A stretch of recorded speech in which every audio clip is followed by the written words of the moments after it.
కర్నూలులో మొత్తం క్లీన్ చేస్తున్నారు కదా, మొత్తం నీట్గా పెడుతున్నారు కదా, కానీ ప్రజలు మీరేం చెయ్యట్లేదు, ఖాళీ కూర్చుంటున్నారు, ముచ్చట్లు పెట్టుకుంటున్నారు అని మాట వస్తుంది. మీరేమంటారు దీనికి?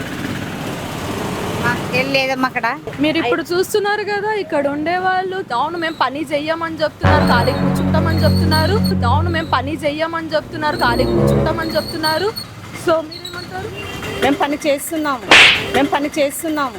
మొన్న మా ఇంటికాడ సందులో పిలిపించి తీసుకుంటూ పోయినారు వీళ్ళిద్దరు కరెక్ట్ గుర్తున్నారు తీసుకుంటూ పోయినారు వీళ్ళిద్దరు కరెక్ట్ గుర్తున్నారు అసలు మీరు ఎవరు అసలు మీరు చూసినారా? మేము చూసినామేంది మేడం ఫోన్ చేసి పిలిపించలేదు మేము మీకు